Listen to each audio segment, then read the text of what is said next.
Light in the darkness. A lesson in trusting God.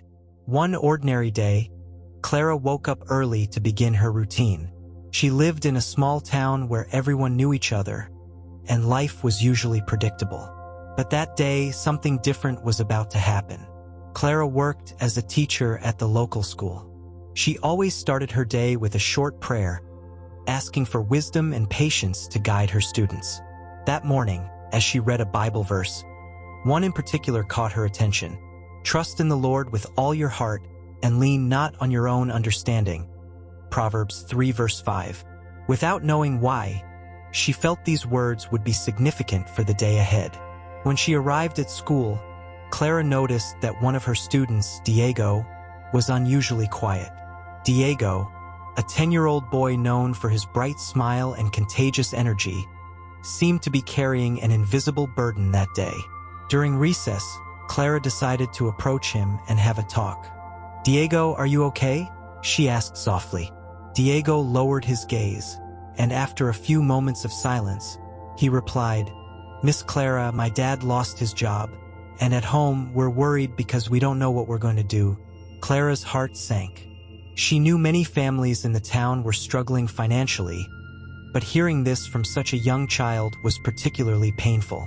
At that moment, she remembered the verse she had read earlier. Perhaps, she thought, God was giving her a chance to put it into practice. "Diego, can I pray with you?" she asked. The boy nodded timidly, and together they bowed their heads. Clara prayed for Diego's family, asking God to give them strength, peace, and a solution to their problems. When they finished, Diego gave a faint smile and said, "Thank you, Mississippi. I feel a little better." The day went on, but Clara couldn't stop thinking about Diego and his family. That afternoon, after work, she decided to visit Diego's parents. She brought a basket of food and other essentials, hoping it might help. When she arrived at their house, she was greeted by Diego's mother, Maria, who looked tired but grateful for the visit. "Thank you for coming, Clara. It's a tough time for us, but your support means so much." As they talked, Clara shared the verse from Proverbs she had read that morning and encouraged the family to trust in God.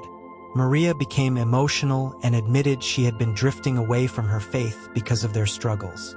"Maybe this is a sign to start trusting again," Maria said, her eyes welling up with tears.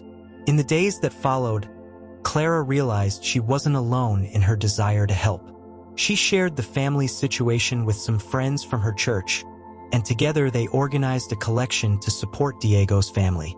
They gathered money, clothes, and food, but also something more valuable: constant prayers and words of encouragement. A week later, Diego's father found a new job. Though it wasn't perfect, it was enough to start fresh. The family was filled with gratitude and began attending church again. Maria, in particular, found comfort and hope in her renewed faith. Clara also learned a valuable lesson. Sometimes, God places opportunities in our path to show love and compassion, even in the simplest actions.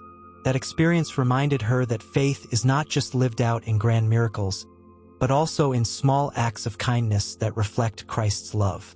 From then on, Clara continued starting each day with a prayer, but she also added something new: asking for eyes to see the needs around her and a heart willing to act. And so, amid her daily routine, she discovered that miracles of faith happen when we allow God to work through us. In the months that followed, Clara became a bridge between the needs of the town and the community's resources.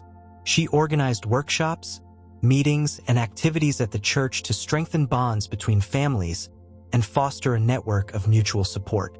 Gradually, an environment grew where people felt safe sharing their struggles and seeking help. One afternoon, while Clara was organizing an activity for the children at the church, a young mother named Elena came to visit her. Elena had heard how Clara had helped Diego's family and, though nervous at first, decided to ask for advice. "Clara, can I talk to you for a moment?"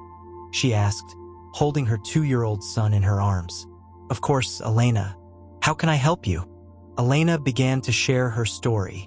She had been struggling to care for her son after her husband left her. She worked long hours, but her income was barely enough to cover the basics. Clara listened attentively and once again remembered the words of Proverbs 3 verse 5. She knew she didn't have all the answers, but she also knew God could use her to make a difference. Together, Clara and Elena devised a plan to help Elena receive support from the community.